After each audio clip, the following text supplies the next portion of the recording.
turn to independent presidential candidate Cornel West.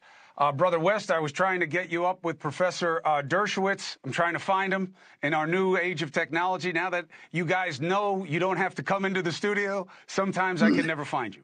So let me start the discussion, and we'll see if we can get him to join. The idea of if this were us, okay, and someone had taken a big bunch of Americans, let alone a terror organization had taken a big bunch of Americans. Do you worry about the incremental nature of this and that after 10 days of peace pause or whatever you want to call it, there's no other deal to be made, and now you have maybe 100 or more innocent hostages who are now at the mercy of a very bad situation? Well, I mean, one, we've got to have a commitment to truth and justice and insight and empathy. I loved your reflection at the very beginning, saying we're living in this moment of such organized hatred and greed and hostility and contempt.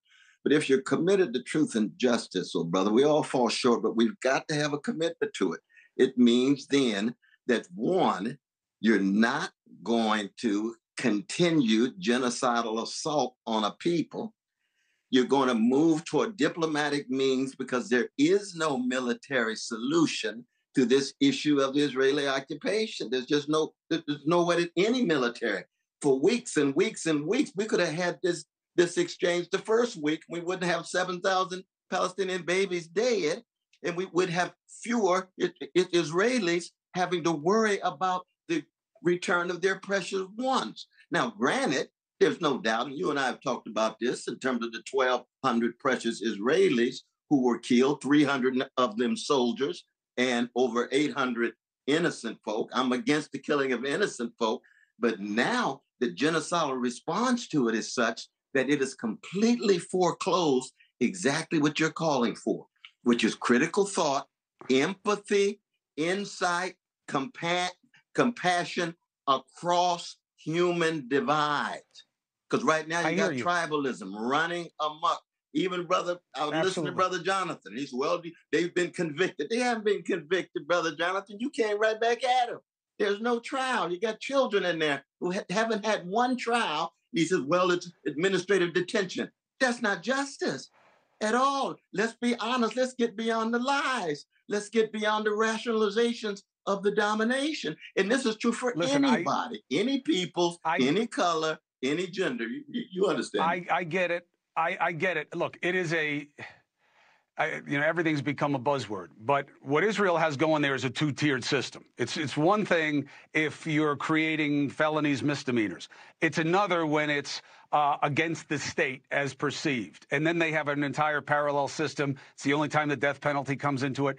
You cannot like that system, but that is their system. It's just a result of an apartheid regime. Black folk had the same thing. I understand your position on it, Cornel. But absolutely. I listen. I get it. I'm just telling. I'm explaining what it is to the audience. I understand your take on what I'm explaining.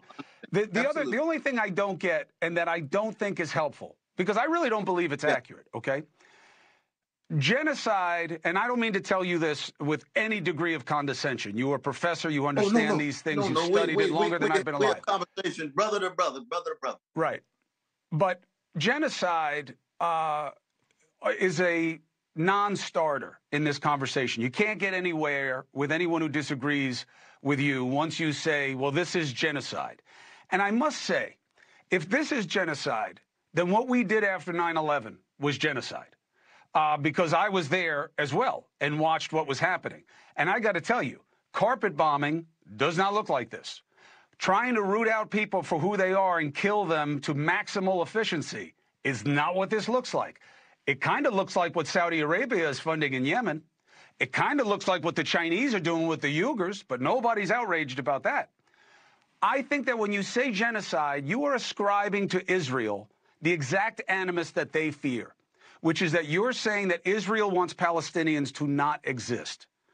Do you believe that that is a fair depiction of their motivations? And if so, you really believe they wouldn't be conducting it differently?